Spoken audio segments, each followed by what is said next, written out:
Welcome to a new video. It is a little bit different than what I normally do. I am outside of my school building. I have a carload full of stuff, which means it is classroom setup. Today is my first day back in my classroom since summer break, and I am excited to bring you along. If you're new here, my name is Rachel Vincent, and I am a fourth grade teacher in upstate South Carolina, and this is my 18th year setting up a classroom. Let's go.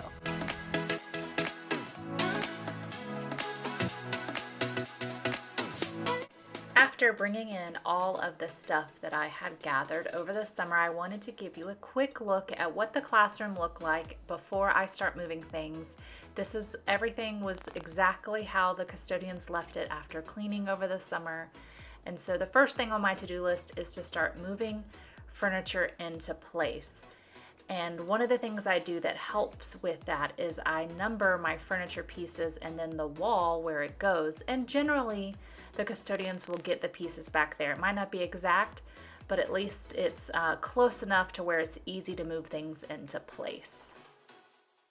Here you can see I forgot to number this table, so I had to carry it across the classroom. This is the table I'm actually using as my computer desk this year because I got rid of my big teaching table. I also picked up some furniture sliders from Walmart to help me move my tables around, and so I'm getting ready to move my kidney table into place. I'm so excited to have this back this year. I did not realize how important it was to have a space to teach small groups at.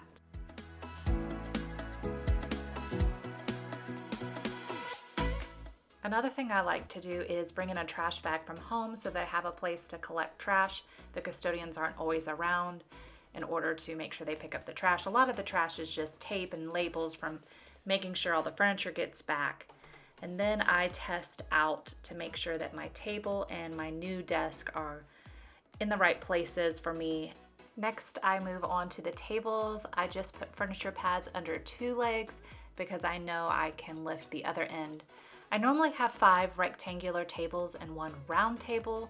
This year I asked for all 6 to be rectangle, so I'm just moving the round table into the hallway.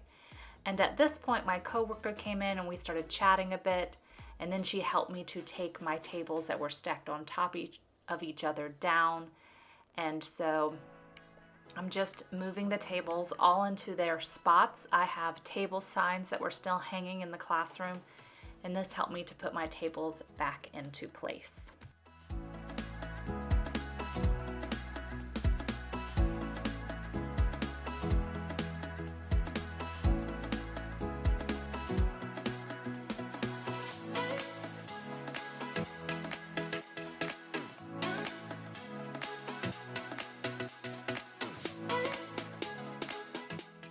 This area was giving me a little bit of trouble because I now had to make sure this table would fit and work in the space, because this is usually where my round table went, and so I'm just trying to move the tables around and just make sure it works with the classroom flow.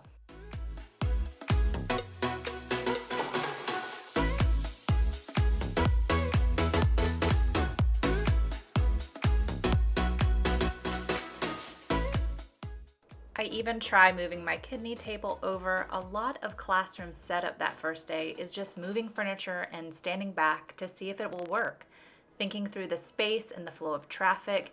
It's just a lot of trial and error.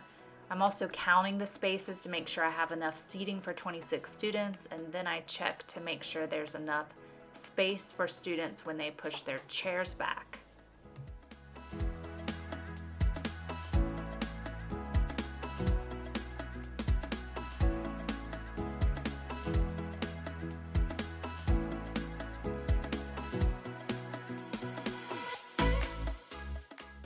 Now I am moving things out of the way so I can unroll my new carpet. I got this carpet off Amazon during Prime Day. It was a great deal for the size that it is, but I knew it would need to be stretched and laid out for a while to get all the wrinkles out, so I wanted to go ahead and get that set up on the first day so it would have time to relax.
You can see me struggling here to try to get some of these wrinkles out, and I step back and realize I need a better view.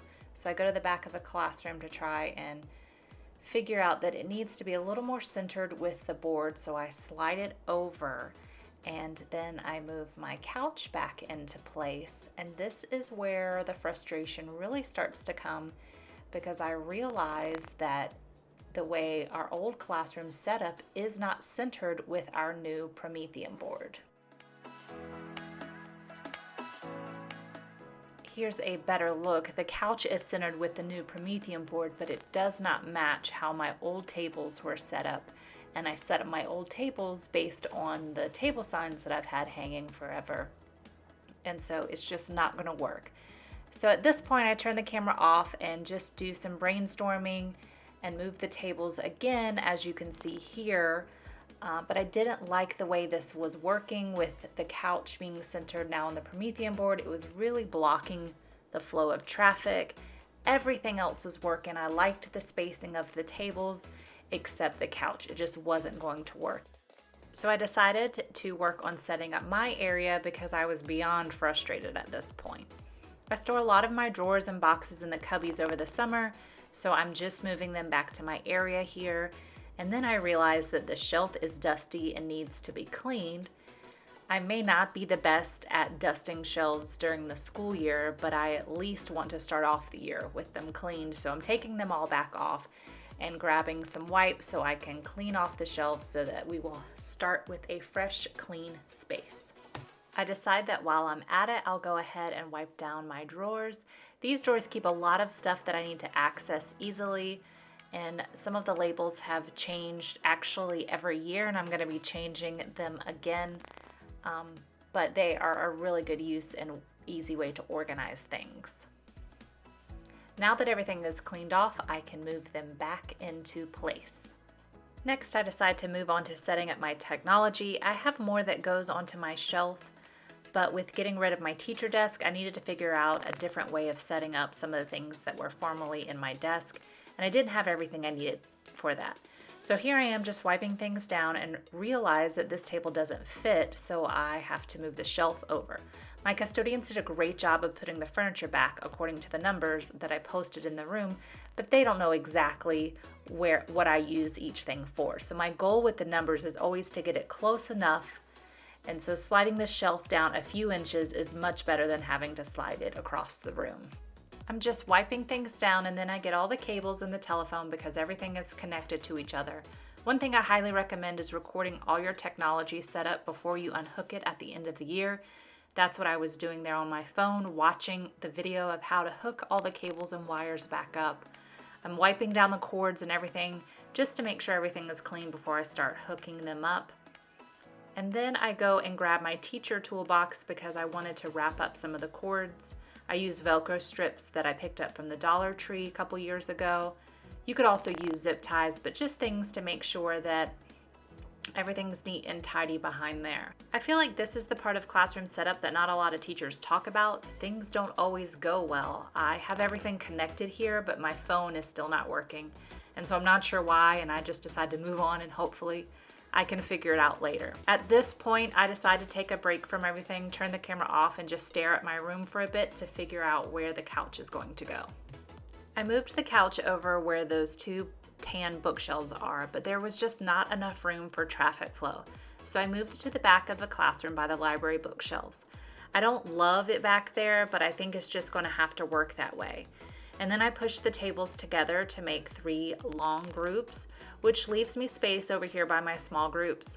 And then there's plenty of space between each table, so I think this is going to work the best for the start of the year. If it doesn't work once students are here, I'll figure something else out.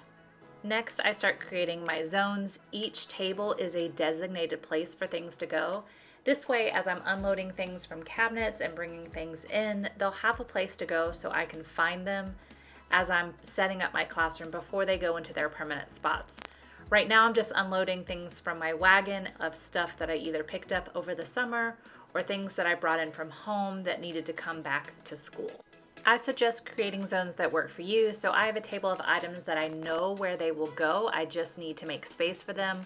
One whole table is just for decorations, and then I have a zone of things that I don't know where it's going to go, just a few things today. The final thing on my to-do list is putting my classroom library back together. These are all of my nonfiction books and my fiction picture books. I use numbers on each bin and on the books. And over the years, I have found that this system works best for my students in making sure our books get put back in the correct bins. I got these labels off TPT and I will link them below. All of our chapter books are over by the window and are organized by author's last name using Lessons with Laughter's book labels, and I'll link those below as well. The last thing I do for today is clean up and wipe down my table from being in storage for over a year. This whole day took about 3.5 hours, and it was definitely more frustrating than I anticipated, with the layout not working like I thought it would and technology giving me a rough time. But this is a real glimpse into what a classroom setup can look like. It doesn't always go as planned. This is one final look at what the end of day one looks like. The next setup vlog will be more interesting as I start to decorate, so make sure that you've subscribed and hit the bell to be notified when that video goes live. I'll see you soon.